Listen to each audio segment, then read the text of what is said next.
अस्सलाम वालेकुम। आज हम बात करेंगे अदावत के 5th एपिसोड के बारे में। तो वीडियो शुरू करने से पहले हमारे चैनल को सब्सक्राइब कर लीजिए अगर अभी तक आपने नहीं किया, ताकि हमारी हर न्यू वीडियो आप तक पहुंच सके। यहाँ पर जैसे ही देखते हैं रिहान उसकी अम्मी की तबीयत बहुत ख़राब है तो वह शादी के लिए मान जाता है और कहता है कि जैसे आप कहेंगी मैं वैसा ही करूँगा। ये बात जब अरीबा सुनती है तो वो बेचारी शॉक्ड में आ जाती है, लेकिन कुछ भी नहीं कह पाती और कमरे में आके बैठ जाती है। मारिया को कहती है कि देखा तुमने ये सब कुछ कैसे कर रही है, इन्हें तो मेरी खुशी का बिल्कुल भी एहसास नहीं है, मैं कैसे कर सकती हूँ शादी। तभी मारिया उसे कहती है कि मैं खुद तुम्हें यहाँ मनाने आई हूँ। ये बात सुनकर अरीबा भी उसका मुँह देखती रह जाती है। मारिया कहती है कि मैं थक गई हूँ, वैसे भी अम्मी की तबीयत ठीक नहीं है, प्लीज़ तुम मान जाओ। दूसरी तरफ यहाँ पर अंबर की शादी का दिन आ जाता है। तभी असजद उसे बार बार कॉल करता है, लेकिन वो कॉल अटेंड नहीं करती। इतनी देर में उसकी अम्मी आ जाती है और उसे समझाती हैं और कहती हैं कि अब अपनी सिम भी बदल लो, तुम अपनी अगली ज़िंदगी में जाने लगी हो। यहाँ पर अंबर की खाला आती हैं फरजाना, वो आकर कहती हैं कि और सुनाई, सब तबीयत वगैरह पूछती है कि इतनी देर में रशीदा कहती है कि और बताओ वो जो चाचा की बेटी ऐसे बैठी हुई थी उसका क्या बना। थोड़ी देर में बेबी भी कह देती है कि क्या बनना है, वैसे भी जो एक दफ़ा मांग लिया जाए किसी के लिए उसकी शादियां कहाँ होती हैं। तो उसकी खाला कहती है कि ऐसी बात तो नहीं है, उसकी भी हो गई है। साथ ही वो अंबर की शादी का भी बता देती हैं कि आज तो अंबर की शादी है, अफसर भाई ने ऐलान कर दिया कि उन्होंने आपसे रिश्ता ख़त्म कर दिया। जब ये बात बेबी और रशीदा को पता लगती है तो वो हैरान हो जाती है और कहती है कि अल्लाह पूछे उसे, उसने तो मेरे बेटे तक का एहसास नहीं किया है और उसकी शादी कर दी है। दूसरी तरफ रेहान बहुत ज़्यादा टूट चुका होता है। वह सोबिया की कब्र पे आता है और उसे कहता है कि मैं तुम्हारा वादा निभाऊंगा, मैं अरीबा को बहुत ज़्यादा खुश रखूँगा, क्योंकि उसे याद आता है कि सोबिया अरीबा की वजह से बहुत परेशान रहती थी। उसे सिर्फ यही फिक्र रहती थी कि उसे एक अच्छा लाइफ पार्टनर मिलना चाहिए। दूसरी तरफ यहाँ पर अरीबा भी बहुत ज़्यादा परेशान होती है, क्योंकि उसकी खाला की तबीयत ठीक नहीं होती। जब उसके पेरेंट्स आते हैं तो वो फ़ौरन पूछती है, उसकी अम्मी आकर बताती है कि अब नगो आपी ठीक है और वो घर आ गई हैं। दूसरी तरफ उसके अब्बू बताते हैं कि हमने तुम्हारी शादी की डेट फिक्स कर दिया रेहान के साथ।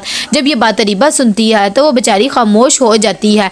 वो रेहान से मिलने जाती है और उसे कहती है कि आप देख रहे हैं ये सब कुछ क्या हो रहा है, आप मुझसे कैसे शादी कर सकते हैं, आप तो सोबिया आपी से बहुत प्यार करते थे। रेहान कहता है कि वो चली गई हैं और जाने वाले को भूल जाना चाहिए, और वैसे भी मैं ये जो कुछ भी कर रहा हूँ उसकी वजह से कर रहा हूँ, मेरे ख्याल से अब तुम्हें भी भूल जाना चाहिए। वो कह के चला जाता है।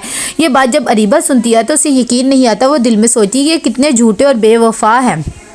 यहाँ पर नग्गो और खावर दोनों आते हैं अपनी आपा के पास और आकर कहते हैं कि हम अरीबा के लिए न्यू फर्नीचर भेज देंगे, लेकिन उनकी आपा मना कर देती है और कहती है कि सोबिया को भी तुम लोगों ने इतनी चीज़ें दी थी, हालांकि मैंने मना किया था, अब कुछ भी नहीं चाहिए, बस सादगी से निकाह कर लेंगे। जब ये बात रेहान सुनता है तो वो कहता है कि ऐसा हरगिज़ नहीं होगा, अरीबा के भी बहुत ज़्यादा सपने होंगे और शादी वैसे ही होगी जैसी सोबिया की हुई थी, क्योंकि मैं उसकी खुशियों को ऐसे नहीं ख़त्म कर सकता। ये सब बातें अरीबा भी सुन लेती है। वो आके कहती है कि अभी मेरी बहन को मरे दिन ही क्या हुए हैं, मैं सिंपल सी ही शादी करूँगी, और कह के चली जाती है। उसे बहुत ज़्यादा सदमा होता है, लेकिन वो किसी को भी जाहिर नहीं करती है। अकेले कमरे में जाके कहती है कि अब मैं इन सब की ज़िंदगी को जहन्नुम बना के रख दूँगी। दूसरी तरफ यहाँ पर उज़्मा और मारिया आ जाते हैं वेडिंग ड्रेस लेकर। नगो जब ये सब चीज़ें देखती है तो कहती है कि तुम लोग खुद ही अरीबा से पूछ लेना। वो कहते हैं कि वैसे तो हम सोबिया का भी लेके आए, लेकिन अगर वो न्यू लेना चाहती है तो न्यू ले ले, क्योंकि रेहान के साथ जाके जो उसको पसंद चीज़ें हों वो ले सकती है। कि इतनी देर में अरीबा भी आ जाती है और कहती है कि नहीं, मैं बच्चों का ही वेडिंग ड्रेस पहनूंगी, क्योंकि बाकी चीज़ें भी तो मुझे उनकी ही मिल रही है ना, और कह के चुप हो जाती है। यहाँ पर उज़्मा जब घर आती है तो वो आकर आपा को बताती है कि आज तो मैंने अरीबा का एक न्यू रूप ही देखा है, मुझे तो यकीन नहीं आ रहा था। वो कहती है कि तुम टेंशन ना लो, सब ठीक हो जाएगा।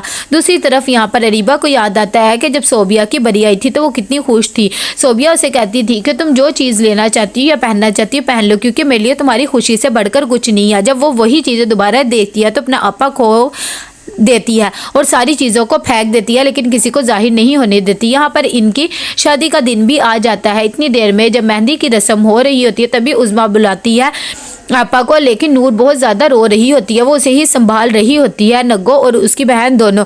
इतनी देर में ये सब चीज़ें रेहान से नहीं देखी जाती और वो रस्म छोड़कर ही उठ जाता है और जाकर नूर को पकड़ लेता है। अरीबा ये चीज़ें देखती रह जाती है कि इतनी देर में उसकी खाला कहती हैं कि कोई बात नहीं, हम ऐसे करते हैं कि पहले इसकी रस्म कर देते हैं, बाद में उसकी कर देंगे। यहाँ पर दुल्हन बनी अरीबा खड़ी हो जाती है और वो दिल में सोचती है कि इन लोगों ने मेरी खुशियाँ कैसे आग लगा के रख दी। अब देखना मैं इन लोगों के साथ भी क्या करूँगी। कि निकाह का दिन आ जाता है, मौलवी साहब आते हैं और आकर अरीबा और रेहान का निकाह कर देते हैं और उनसे पूछते हैं कि आपको कबूल है। तो अरीबा भी कह देती है कि हाँ मुझे कबूल है, और रेहान भी, सब बहुत ज़्यादा खुश होते हैं। यहाँ पर अरीबा बैठी हुई होती है और वो कहती है कि मैं सोच भी नहीं सकती थी बच्चों, रेहान भाई इतने ज़्यादा बेवफा निकलेंगे। अभी आपको मरे दिन ही कितने हुए हैं कि उन्होंने आपको भुला दिया है।